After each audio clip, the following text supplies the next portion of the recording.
요즘 제가 좀 바빠졌습니다. 토요일은 새벽에 일어나서 그동안 청소하지 않았던 2층 베란다를 물청소했습니다. 그리고 아침에 마당에 나와서 마당에 물도 주고 낙엽등 쓰레기도 치웠죠. 오후에는 부엌에서 바닥에 묻은 오래된 찌꺼기를 물걸레로 깨끗하게 닦았습니다. 지난주에는 별로 바쁘지 않았는데 이번 주는 바빴어요. 그것은 그날이 다가오고 있기 때문이었습니다. 그날은 바로 제 아내가 제 집에 오는 날입니다. 저는 이날을 대비해서 미리 준비하고 있습니다. 어떤 준비일까요? 집을 깨끗하게 청소하는 것이죠. 정리정돈하는 것이죠. 아내가 한 달 만에 이 집에 왔을 때 만족해 할 수 있는 집을 제가 만들어야 됩니다.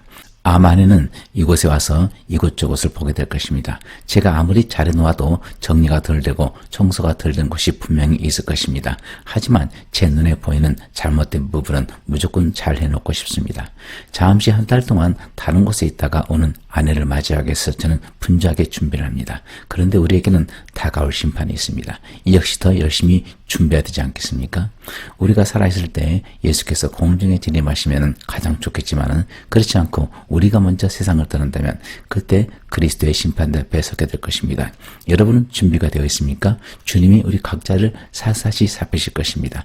마치 제 아내가 한 달 만에 와서 제가 아내 없이 살아온 한 달을 살펴보듯이 주님도 심판날에 와서 우리를 살펴보실 것입니다.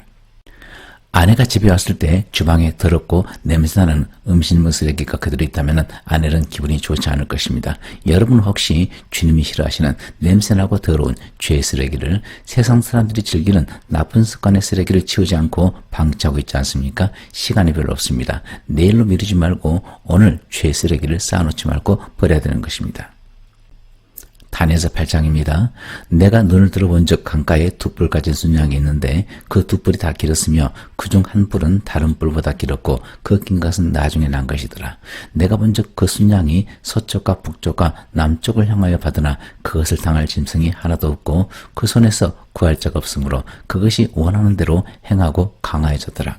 내가 생각할 때 한 숫염소가 서쪽에서부터 와서 온 지면에 두루다니되 땅에 닿지 아니하며 그 염소의 두 눈 사이에는 현잔 뿔이 있더라. 그것이 두 뿔 가진 순양 곧 내가 본 바 강가에 섰던 양에게로 나아가되 분노한 힘으로 그것에게로 달려가더니 내가 본 적 그것이 순양에게로 가까이 나아가서는 더욱 성내어 그 순양을 쳐서 그 두 뿔을 꺾거나 순양에게는 그것을 대적할 힘이 없으므로 그것이 순양을 땅에 엎드러뜨리고 짓밟았으나 순양을 그 손에서 벗어나게 할 자가 없었더라. 다니엘서 8장에서 벨사살왕 3년에 다니엘이 환상을 보게 됩니다. 그는 강가에 두 뿔 가진 순양이 서쪽과 북쪽과 남쪽을 향해서 거침없이 봤는데 그것을 당할 짐승이 없었다고 합니다. 이 순양은 바로 메데바사 즉 페르시아 제국을 뜻하는데 실제 페르시아 제국은 동쪽 방향만 제국을 확장하지 못했죠. 그리고 순염소가 등장하는데 이것은 그리스 헬라 제국을 가리키고 두 눈 사이에 난 뿔은 바로 알렉산더 대왕을 뜻하는 것입니다. 순염소가 순양을 꺾고 짓밟은 것은 페르시아 제국을 그리스 헬라 제국이 정복한 것을 뜻하죠. 이 환상을 하나님이 보여주시면서 다니엘서 8장 하반절에서 이 짐승이 무엇을 뜻하는지 그 나라 이름까지도 다 설명을 해주십니다. 그리고 이 일은 여러 날 후에 일어나게 될 일이라는 말씀까지 하시죠. 말씀대로 다니엘이 보았던 환상은 그로부터 300~400년 후에 정확히 다 이루어졌습니다. 그런데 정작 이 환상을 보았던 다니엘은 너무나 이 환상이 무서웠기 때문에 지쳐서 여러 날 알아 누웠죠.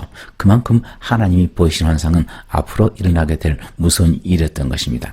성경에 기록된 말씀은 하나님이 장차 일어날 일을 말씀하신 예언이고 이 일은 반드시 이루어집니다.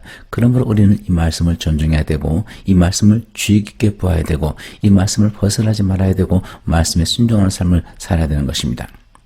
다니엘은 하나님을 신실하게 섬기는 성도였고 죽음을 각오하고 믿음을 지킨 사람인데 그런 훌륭한 성도가 이 환상을 보고 무서워서 여러 날 알아 누웠습니다. 그런 사람도 장차 올 일이 얼마나 두려웠길래 이렇게 알아 누웠는데 우리가 장차 다가올 일을 맞이하게 된다면 얼마나 무섭겠습니까? 다니엘조차 환상을 보고 알아 누웠는데 우리 같은 사람이 만일 말씀 따라 행하지 않는다면 훗날 불순종으로 인해 받게 될 고통이 얼마나 심하겠습니까? 다니엘이 봤던 무서운 환상이 300~400년 후에 다 이루어진 것과 같이 우리에게 주어진 이 예언의 말씀도 반드시 속히 이루어질 것입니다. 주님은 곧 다시 오셔서 각자 행한 대로 심판하겠다고 말씀하셨습니다.